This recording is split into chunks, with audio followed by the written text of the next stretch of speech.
তো চলেন আমরা এই পর্যায়ে জাভাস্ক্রিপ্টের function as expression and function as a statement এই দুটো নিয়ে হ্যান্ডস অন দেখি। তার আগে আমি যে কথাগুলো বললাম functions as statement and expression এই জিনিসটা নিয়ে একটু ডিসকভার করি ইন জাভাস্ক্রিপ্ট। সো আমার MDN এর যে সোর্সটা আছে এটাকে আমরা একটু এক্সপ্লোর করার ট্রাই করি। তো দেখেন জাভাস্ক্রিপ্ট ডেমো একটা হচ্ছে এক্সপ্রেশন আর একটা হচ্ছে স্টেটমেন্ট। নর্মাল আগে যেভাবে আমরা লিখি সেভাবে যেটা লিখতাম আমরা তো আগে লিখলামই, মানে সেটা দেখছি। এখন যে কথাগুলো বললাম আমরা একটা ভ্যারিয়েবলের মধ্যে, যেমন গেট রেক্ট্যাঙ্গেল এরিয়া একটা ভ্যারিয়েবল, এই ভ্যারিয়েবলের মধ্যে আমি একটা ফাংশন স্টোর করছি। সেটা কিভাবে করছি, কেন করছি, সেই জিনিসটা আমি আপনাদের একটু বুঝাইতে চাই। সো নর্মালি যেটা হয় যে আপনি যে কোনো ভ্যারিয়েবল এইজের মধ্যে 90 রাখতে পারেন। সো এখন জাভাস্ক্রিপ্টে কী বলছে, ভ্যালু হিসাবে ফাংশনও একটা স্পেশাল কাইন্ড অফ ভ্যালু, সেটাও আপনি একটা কোনো ভ্যারিয়েবলে রাখতে পারেন। সেক্ষেত্রে ফাংশনের আর নাম দেওয়ার দরকার নেই, এইভাবে আপনি console.log করবেন, console.log করেন। খুব খেয়াল করে দেখেন এখানে কিন্তু এইজ নামে যেই ভ্যারিয়েবলটা আপনি ডিক্লেয়ার করছেন, এইজ নামের ভ্যারিয়েবল, এই ভ্যারিয়েবলের মধ্যে আস্ত একটা ফাংশন ঢুকাই দিচ্ছেন। এটা কিন্তু আর ভ্যালু নাই, এটা হচ্ছে একটা ফাংশন। সো এই ফাংশনকে যদি আপনি এন্টার করেন, এখন এইজ নামে যে ফাংশনটা আছে দেখেন, একে ক্লিক করলে একটা ফাংশন অ্যাজ এ ভ্যালু দিচ্ছে। এখন একে কল করতে চাইলে জাস্ট আপনি এরকমভাবে কল করলে কিন্তু ফাংশনটা আমার কল হয়ে যাচ্ছে।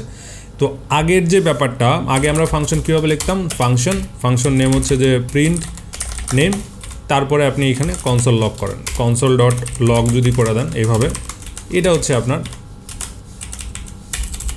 আগের নিয়ম।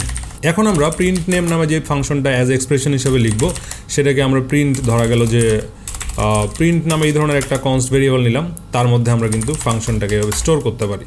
সো ফাংশন নেম এখন লাগবে না, যেটা আগের মতোই আমি বললাম, শুধু এই console.logটাকে আমি জাস্ট এর মধ্যে নিয়ে এসে রাখবো।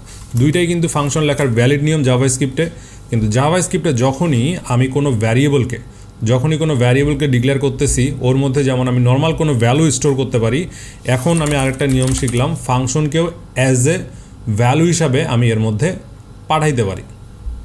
সো এই যে আমাদের এই যে আমরা নিয়মটা শিখলাম, এইটা দিয়ে আমরা চুপি সারে আরও একটা জিনিস ডিসকভার করলাম। যখন ফাংশনকে আমরা ফাংশন লিখি, কোনো ফাংশন নেমস এরকম ফাংশন লিখি, আমরা কি করি, প্যারামিটার হিসাবে কোনো একটা ভ্যালু পাস করতে পারি, প্যারামসের মধ্যে কোনো ভ্যালু পাস করতে পারি। ঠিক আছে, প্যারামসের ভ্যালু পাস করলাম। তো এখানে নেমস ফাংশনটা যখন কল করবেন, তখন যদি এর মধ্যে আপনি এইরকম একটা ভ্যালু 435 পাস করেন, সেটা কিন্তু প্রিন্ট হয়ে গেল। এখন জাভাস্ক্রিপ্টে যে নিয়মটা আমরা দেখলাম, আপনারা খুব ভালো মতো খেয়াল করলে দেখবেন, নিয়মটা আমরা যে বললাম সেই নিয়ম মতে কিন্তু যদি আমি 4, 2, 3, 4, 5 এই ভ্যালুগুলো আমি কোনো একটা ফাংশনে অ্যাজ এ প্যারামিটার হিসাবে এখানে আর্গুমেন্ট ডিক্লেয়ার করে প্যারামিটারে পাস করতে পারি, তার মানে ফাংশনকেও পারবো। কারণ 1 নাম্বার রুল আমি বুঝাতে পারছি। 1 নাম্বার রুলে আমরা বললাম কি, ফাংশন নিয়ে 1 নাম্বার রুলে ফাংশন অন্যান্য ভ্যালুর মতোই ট্রিট করবে, যেমন 4, 5, 5 যে কথা, ফাংশন অ্যাজ এ ভ্যালু এখানে সেই একই ব্যাপার। সো console.log একটা পুরা আস্ত ফাংশন অ্যাজ এ আর্গুমেন্ট হিসাবে আমি নেমস ফাংশনে পাস করতে পারলাম। দেখেন এখন যদি কল দিব, এই যে ভিতরে এসে কিন্তু আমার এখন ফাংশন বডি বা পুরা ফাংশন যে এটা মানে টেক্সট কোড সেটাই দেখাচ্ছে। কিন্তু এই ফাংশনটা যদি আপনি কল করতে চান নেমস ফাংশনের মধ্যে, তখন আপনাকে এই নেমস ফাংশনটা একটু চেঞ্জ করে নিতে হবে। চলেন সেই চেঞ্জ ফাংশনটুকু আমরা আমাদের replit.com-এ আমরা দেখার চেষ্টা করি। এবং পুরা যে জিনিসটা আমরা শিখলাম আজকে, পুরা জিনিসটার একটাই লেসন, ফাংশনকে আমরা নর্মাল অন্য কোনো ভ্যালুর মতো জাভাস্ক্রিপ্টে ইউজ করতে পারবো। এই জিনিসটা আমাদের সারা জীবন মনে রাখতে হবে।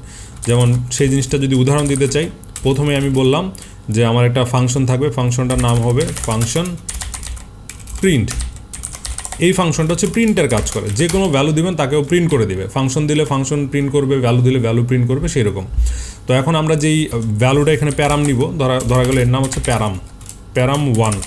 প্যারাম 1 কী করবে, প্যারাম 1 জাস্ট প্যারাম 1-এর ভ্যালু এখানে console.log করে দেখাবে, console.log। এটা কিন্তু আপনার বোঝানোর জন্য শুধু আমি এখানে প্যারাম 1 করে দেখাচ্ছি। ঠিক আছে, তো আমি বলতেছি এখন প্রিন্টার ফাংশন ইটসেলফ একটা ফাংশনকেও ভ্যালু হিসাবে নিতে পারে, কোনো ইন্টিজার ভ্যালু না, কোনো স্ট্রিং না, এই আস্ত একটা ফাংশনকেও ভ্যালু হিসাবে নিতে পারবে। console.log যদি লিখে দেন এখানে, এ কিন্তু আপনার ফাংশন অ্যাজ এ ভ্যালু হিসাবে নিতে পারবে।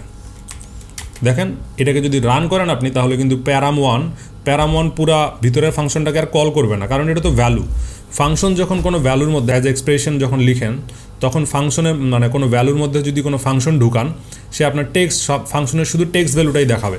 এই যে ফাংশন অ্যানোনিমাস মানে এই একটা হচ্ছে মানে নর্মাল টেক্সট, এই টেক্সট ছাড়া আর কিছুই না। পুরো ফাংশনটা আমরা আগে যে আপনার দেখলাম, আগে এখানে দেখলাম, এখানে জাস্ট টেক্সটের মতোই ক্লিক করবে, দেখেন পুরো টেক্সট প্রিন্ট করে দেখাইছে।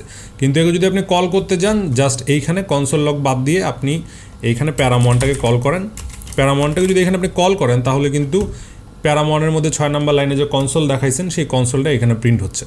তার মানে একটা ফাংশনকে যখন আপনি কল করবেন সেই ফাংশনকে আপনি সেই ফাংশনের যে প্যারামিটার আছে সেই প্যারামিটারের মধ্যে অন্য একটা ফাংশন পাস করতে পারেন।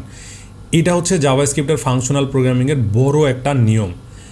এই জন্যই বলা হয় জাভাস্ক্রিপ্টে বলা হয় ফাংশনকে ফার্স্ট ক্লাস সিটিজেন। তো হোয়াট ইজ ফার্স্ট ক্লাস, এটা লিখে সার্চ দেন। ইফ মানে শুধু জাভাস্ক্রিপ্টে না, বলছে if any programming languages has the ability to treat function as values and to pass them as argument and to return function from another function. তো এইটা জাভাস্ক্রিপ্টের খুবই ইম্পর্ট্যান্ট একটা ইন্টারভিউ প্রশ্ন, যে জাভাস্ক্রিপ্টে ফার্স্ট ক্লাস সিটিজেন বলতে তুমি কি বুঝো। তো ফার্স্ট ক্লাস সিটিজেন বলতে ওই জিনিসটা যদি একটা ফাংশন প্রিন্টার নামে একটা ফাংশন অ্যাজ এ প্যারামিটার অন্য আরেকটা ফাংশনকে গ্রহণ করে, সেটাই হচ্ছে জাভাস্ক্রিপ্টের ফার্স্ট ক্লাস ফাংশনের একটা ক্যারেক্টারিস্টিক্স। বা জাভাস্ক্রিপ্টকে ফাংশনকে অন্য যে কোনো ভ্যালুর মতো যে ট্রিট করার যে প্রবণতা বা ট্রিট করার যে ক্যারেক্টার, এই জিনিসটাকেই ফার্স্ট ক্লাস সিটিজেন বলা হয়। তো আপনি যদি 4-5-3কে অন্য একটা ফাংশনে পাঠাতে পারেন, আপনি একটা পুরো ফাংশনকে অন্য ফাংশনে অ্যাজ এ প্যারামিটার হিসেবে পাঠাতে পারেন। জিনিসটাকে আরও সিম্পলিফাই করলে এখানে যদি আমি বলি যে এটা হচ্ছে আমার লেট এফএন সমান এটা লিখলাম আমি, ঠিক আছে। আর প্রিন্টার ফাংশনের মধ্যে এফএন আমি পাঠাইলাম, এফএন কোথায় পাঠাইলাম, প্রিন্টার ফাংশনের মধ্যে পাঠাইলাম। এখন ফাংশন এইখানে চলে যাবে, এইখান থেকে কল হবে। সো এফএন এর ভ্যালু ফাংশন না হয়ে কি হইতে পারে, এফএন এর ভ্যালু ফাংশন নয় 34ও হইতে পারে। That's it. বাট আমরা জানি এটা ফাংশন, এই জন্য পুরো জিনিসটা এইভাবে লিখলাম। তো এনিওয়েজ এই পিলারটা বোঝা, এতটুক জিনিস বোঝা খুবই ইম্পর্ট্যান্ট। তো আমি একটা ডিসক্রিপশন, এই যে ডিসক্রিপশনটা এখানে পাইছি, এই ডিসক্রিপশনটা আমি ইউটিউব ভিডিওর সাথে দিয়ে দিব, আপনারা যাতে সেখান থেকে দেখে নিতে পারেন।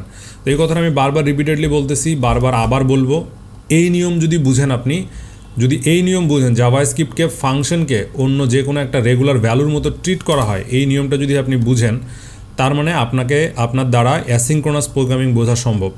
এই যে আমরা আজকে যে দেখলাম ফার্স্ট ক্লাস সিটিজেন, এইখান থেকে পরের যে নিয়মটা আছে, পরের নিয়ম হইল কল ব্যাক ফাংশন, তারপরের নিয়ম হইল কল ব্যাক ফাংশন শেখার পর আমরা দেখব ক্লোজার কী জিনিস, ক্লোজারটা আমরা দেখব। ক্লোজার দেখার পর আমরা এই ফাংশন রিলেটেড আরও জিনিস, যেমন অ্যারো ফাংশন, এই জিনিসটা দেখব। অ্যারো ফাংশন দেখার পর দেখব আমরা হায়ার অর্ডার ফাংশন, এবং হায়ার অর্ডার ফাংশন দেখার পর ফাইনালি আমরা দেখব জাভাস্ক্রিপ্টের অ্যাসিং বিহেভিয়ার।